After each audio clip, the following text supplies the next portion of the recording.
somos puntuales. No, bueno, este es un acto que desde el Ateneo pues ya veníamos tiempo pues tratando de ver dónde lo encajábamos. Estábamos esperando a la publicación, a la reedición del libro de La sombra de Franco en la transición, de Alfredo Grinaldo. Este es un libro que ya presentamos en Orihuela. Se presentó, no recuerdo bien la fecha, se presentó ahí en la universidad, entonces sí que contamos con la presencia de Alfredo. Y bueno, y ahora pues ya hablarán del libro, de la reedición que se ha hecho del libro, con las actualizaciones y demás. Luego, pues nada, aquí dentro de la labor que el Ateneo está haciendo, una de ellas la recuperación de la memoria histórica y democrática, como la llaman ahora, pues vimos interesante, necesario el volver a presentar el libro aquí en Orihuela. Y ante todo por los tiempos, es un libro que está vigente, ¿no? Ante todo ante los tiempos que estamos corriendo, que son situaciones muy similares, producto de la transición española, porque no podemos entender el presente, esa evolución hacia donde estamos, si no entendemos el proceso de la transición española. Y yo creo que Alfredo es uno de los grandes periodistas y de los grandes investigadores. Yo creo que es el libro más completo que hay de cómo se describe todo ese proceso de transición, ese proceso de reconversión de los franquistas, ¿no? Del franquismo a la democracia, ¿no? Ese proceso camaleónico donde se instala, tras el llamado periodo democrático, pues sigue esa continuidad del franquismo en las llamadas instituciones democráticas. Y bueno, para ello van a hablar mejor, pues aquí, pues Andreu García Rivera, que ha sido el que ha hecho la actualización del libro, la reedición del libro, gracias también a Ediciones Garaje y a Manuel Blanco Chivite, que también hemos contado con él aquí. Ahora no recuerdo si fue el año 2010, 2013, cuando se presentó la obra de Pucci, el periodo carcelario que estuvo, y bueno, un acto que hicimos en el cual vino Pucci, vino Manuel Blanco Chivite, y bueno, y ante todo, pues decir un poco, vale, Andreu García Rivera es el director del periódico El Otro País, es miembro de AGE, País Valenciano, la Asociación Guerra y Archivo del País Valenciano.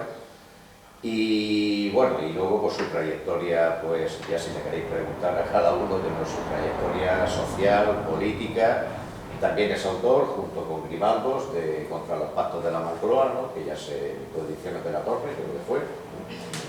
Y bueno, ya luego en las preguntas, pues ya si queréis profundizar sobre ellos, porque son... Y luego Manuel Blanco Chivite, pues vamos, un activista, un antifranquista que estuvo encarcelado. Estuvo en el proceso de condena, ¿no? A muerte cuando los fusilamientos del 75, le computaron la pena a 30 años de cárcel. Y bueno, aquí en resumen son dos luchadores antifascistas y es necesario pues, recuperar esa memoria de los luchadores antifascistas que aún siguen estando en la primera línea de fuego, ¿no? Ahí pues hacer actos de este tipo pues es seguir manteniendo esa memoria viva y esa lucha viva. Y bueno, ya sin más, pues paso la palabra aquí a los compañeros. Si os queréis acercar el micrófono, lo digo por... Sí. Bueno, tampoco me oís. Sí. Levantando un poco la voz, se oye. Ponte el micrófono. Sí. ¿Dónde me lo pongo?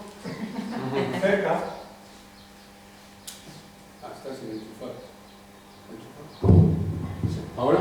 Ahora mejor. Ahora mejor. Bueno, decía que no hay mucho más que añadir, ¿no? Aparte de lo que pueda decir Andreu, ¿no? Alfredo Grimaldos fue un viejo amigo, ¿no? Yo lo conocí creo, poco después de salir de la cárcel, creo que fue a principios del 78. Trabajamos en una mini agencia de prensa que habíamos formado y que evidentemente no pudo salir adelante porque no teníamos ningún apoyo, ni financiero, ni institucional, ni de ningún tipo. Se llamaba Agencia de Prensa España Popular, funcionó creo que un año en Madrid, ¿no? Y luego, bueno, pues nos fuimos viendo con espacios de tiempo que no nos veíamos y demás, ¿no? Y continuamos nuestra amistad hasta el final. La última vez que le vi fue apenas 2 meses antes de su fallecimiento. Estaba ya bastante enfermo, pero la verdad es que yo le vi muy animado y me sorprendió que apenas 2 meses después pues me comunicaron que había muerto. Esta obra yo creo que es una de sus... tiene una obra muy extensa y siempre alrededor del periodismo de investigación, del periodismo de denuncia, del periodismo abiertamente activista, antifascista y demás, ¿no? Un antifascismo que nunca ha pasado de actualidad en España y que ahora yo creo que resurge o tendríamos la necesidad de hacer resurgir el antifascismo de cara un poco a los tiempos que ya estamos viendo que están presentes, ¿no? en España y en Europa, ¿no? Yo creo que es, desde este punto de vista de la lucha antifascista, del periodismo de investigación, yo creo que podríamos decir que es la obra principal y la que tuvo una mayor repercusión cuando se publicó hace 20 años exactamente, en el 2004. Y fue idea de Andreu, que nos la comunicó a la editorial, con motivo del 20º aniversario de esta edición, recuperar ese texto, actualizarlo, con toda una serie de acontecimientos que en esos 20 años, pues, muchos de ellos no alcanzaron a conocerse en los últimos sobre todo, por Alfredo, y luego de incorporarlos al libro. Ya os explicará él qué es estas incorporaciones.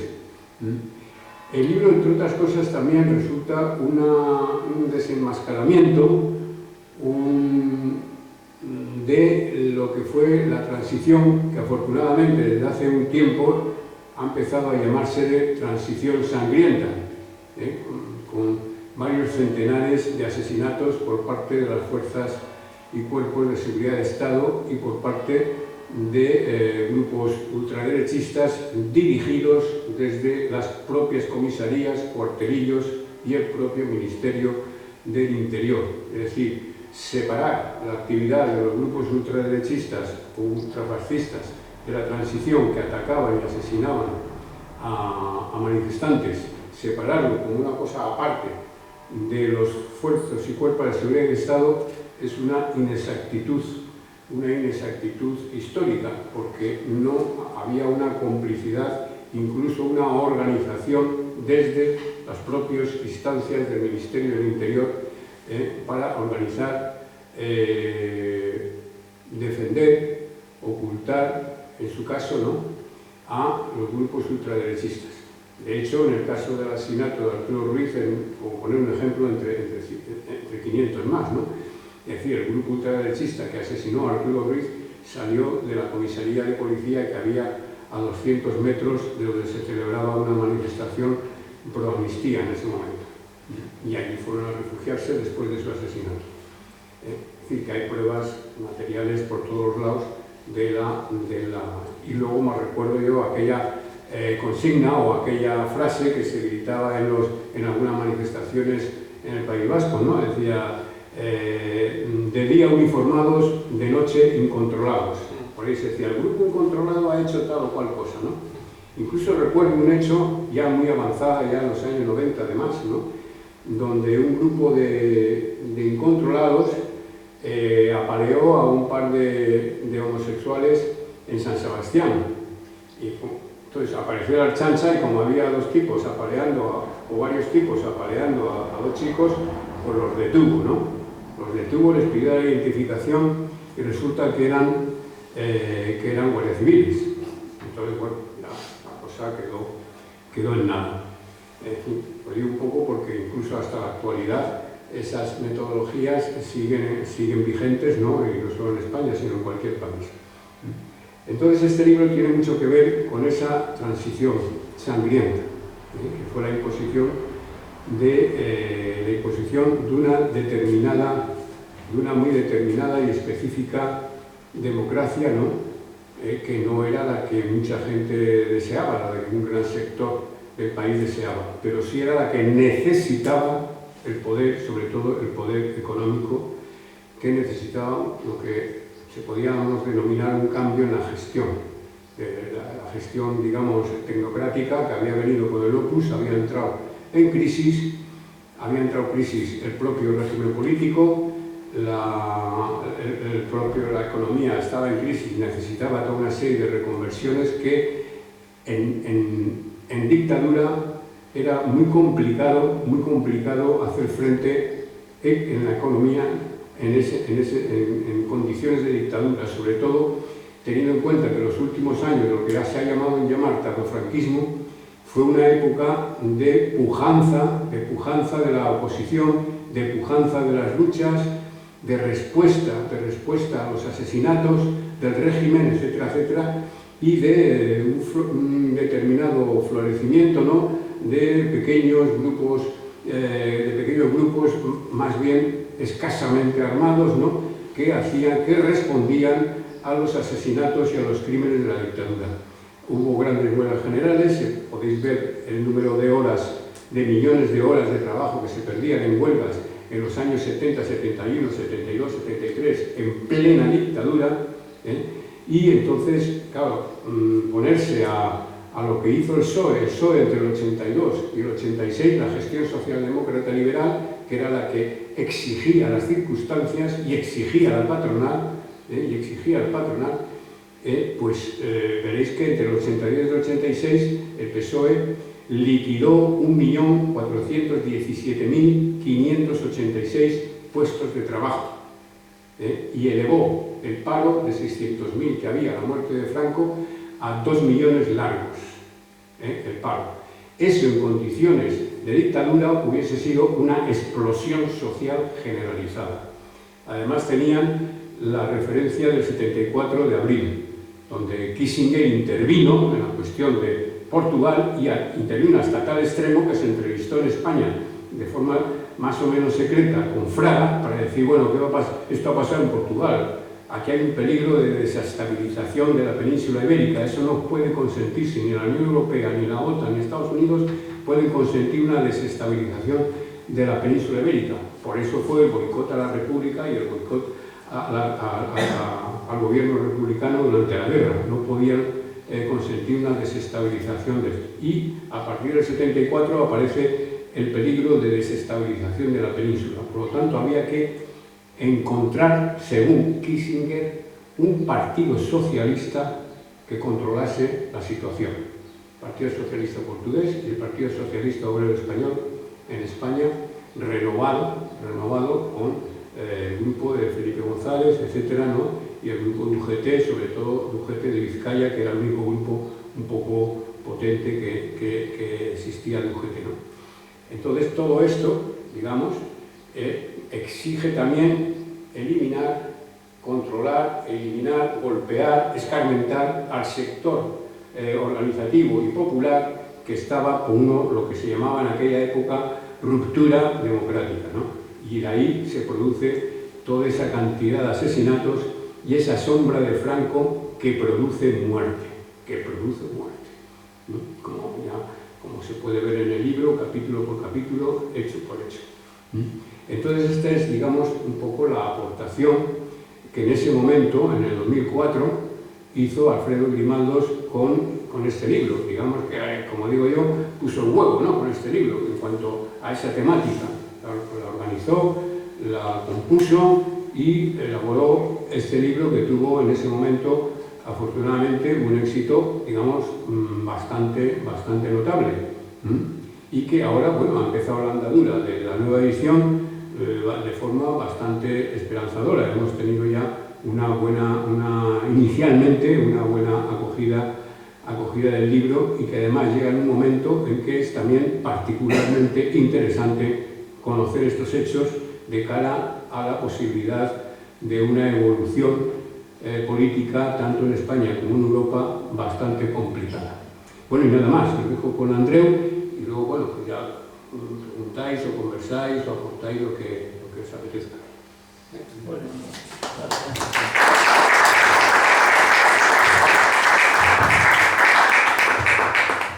hola, buenos días. En primer lugar, agradecer al Ateneo Vientos del Pueblo, digamos, la acogida que tradicionalmente hace a nuestras exposiciones y a nuestras exposiciones, y en este caso a la presentación del libro de Alfredo.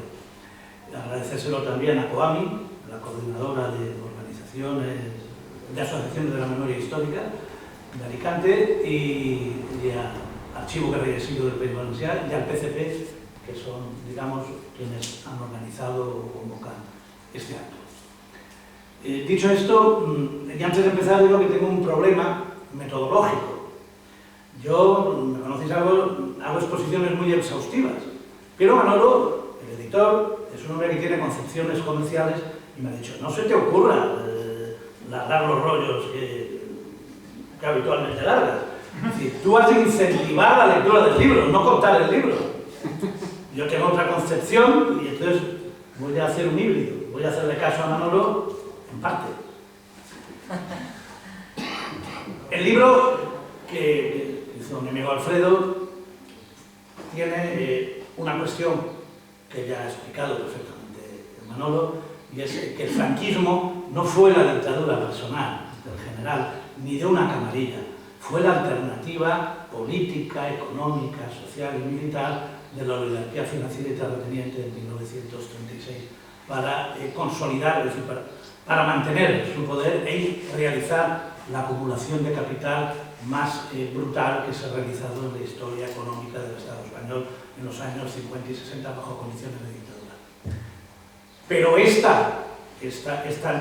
este régimen político no podía perdurar en el tiempo porque ya era antieconómico en los años finales 60-70, porque la burguesía desarrollada y que había acumulado un gran capital durante esos periodos en condiciones de dictadura necesitaba una homologación, una homogenización europea y una consolidación para efectuar, como él ha dicho, esas políticas de integración en la OTAN, esas políticas de reconversión industrial, esas políticas de salida de la crisis que en condiciones de dictadura habían sido socialmente mucho más problemáticas.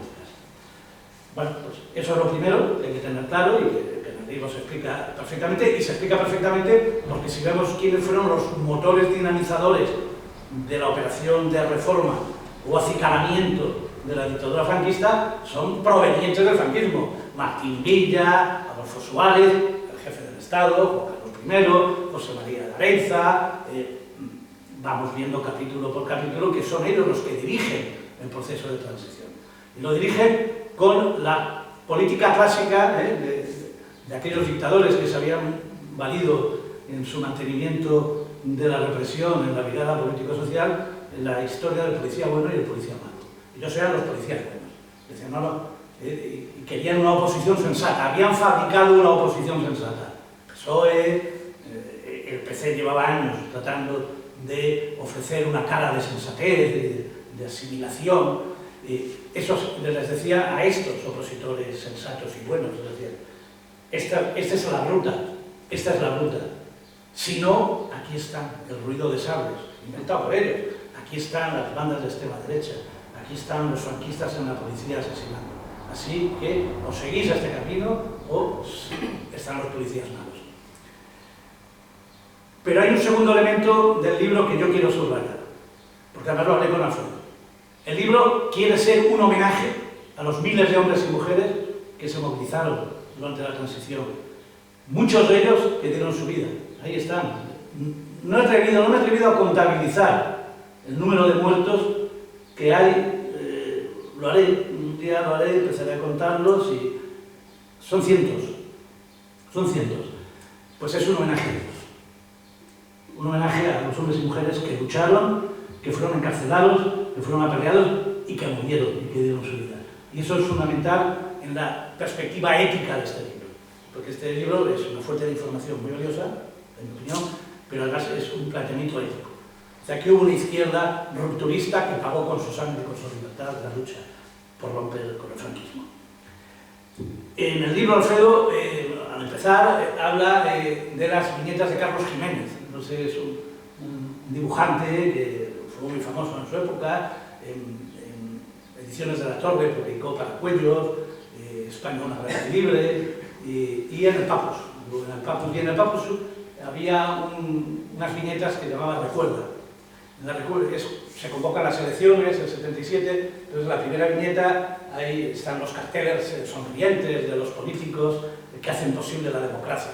Están ahí hablando de Felipe, no sale como tal, Felipe, Suárez, los hombres que hacen posible la democracia.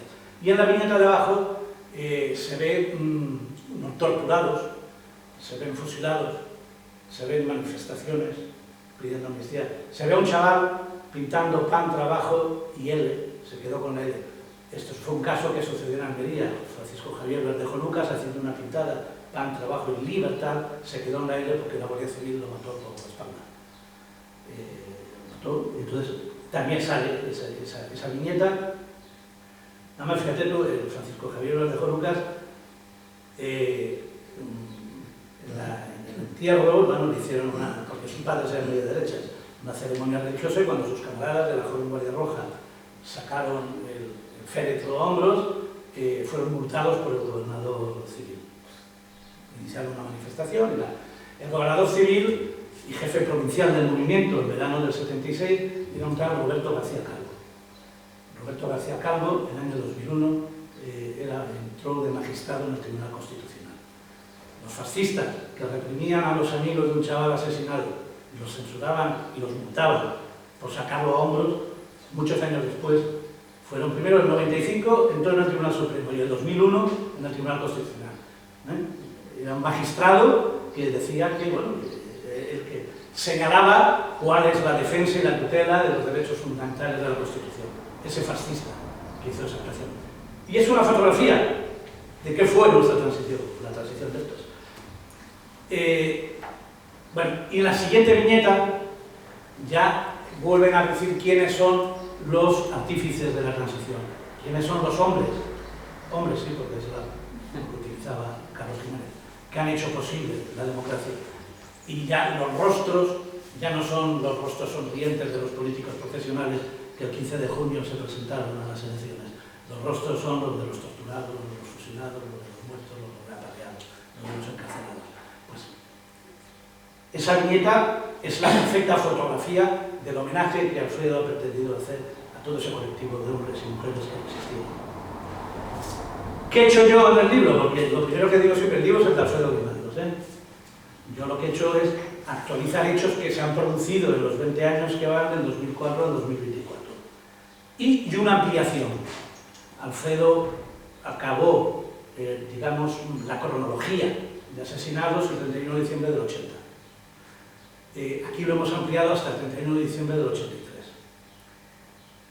Aprovechando que el Pisuerga pasa por Valladolid, la disposición decimosexta de la Ley de Memoria Democrática 2022 habla de que se creará una comisión para el estudio de vulneraciones de derechos humanos que pudieron producirse por los aparatos del Estado hasta el 31 de diciembre del 83. Bueno, pues si la propia Ley de Memoria Democrática, la legislación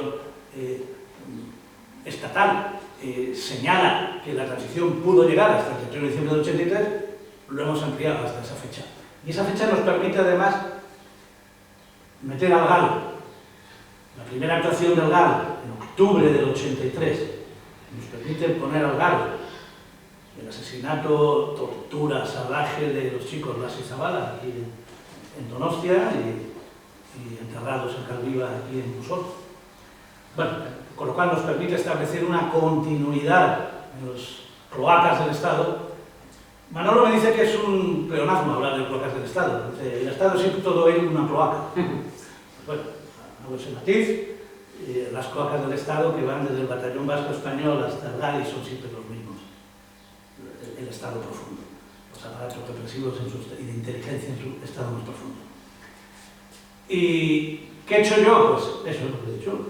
Añadir, por lo pronto he añadido 5 asesinados anteriores, porque siempre se empieza la cronología, se empieza que la transición empieza el 1 de enero del 76, pero Franco muere el 20 de noviembre. Caudillo por la gracia de Dios, es llamado por el Altísimo, se va allí, y pues del 20 de noviembre del 75 al 31 de diciembre del 75 hay 5 asesinados, que nunca salen, porque no sé por qué razón se piensa que la transición empezó el 1 de enero del 76, no, Franco murió el 20. Y del 25 de noviembre al 9 de diciembre hay 5 asesinatos, 4 en Euskadi, en controles, y 1 en Madrid. En un bar, una discusión, un policía saca la pistola y mata a un ciudadano vasco francés. Estos 5, que tradicionalmente no se incluyen, están incluidos en este libro. Luego siempre se ha dicho que el primer asesinado en la transición es Teófilo del Valle, aquí en Elda, en una huelga del calzado por su convenio. Aquí hemos metido dos más. Hubo en febrero, porque a Teófilo del Valle lo matan el 24 de febrero, hubo una huelga del 7 al 17 de febrero en Sabadell, una huelga general, y matan el secretario del jurado de empresa de una empresa que se llamaba Hermetic, no sé qué, Unitat Hermética, le pegaron un pelotazo de goma, un bote de humo, y quedó inválido. Muy pocos años después del periodo de prisión, se suicidó. Y entiendo que ese es un muerto de la policía todavía franquista. Y luego, en esa misma huelga, un profesor de idiomas se asoma para ver qué pasa y cerrar la ventana, un momento en el que le caza una pelota de goma. Murió pocos días después. Nadie lo pone porque no estaba en la huelga, no estaba en la estación, pero es un asesinado también. Es un asesinado por la larga sombra de Franco en los aparatos represivos. Y luego, efectivamente, el primero, en una manifestación, es Teófilo del Valle. Aquí hemos hablado de ese documental, un documental que se estrenó en el Festival de Ciudad de Alicante, en junio del año pasado, que es las 3 muertes de Teófilo del Valle. Las 3 muertes hacen referencia a 3 hechos, es decir, a su asesinato, a la campaña que hicieron después de desprestigio de su persona, acusándolo de traficante de drogas y tal, lo cual es absolutamente mentira. Y tercero,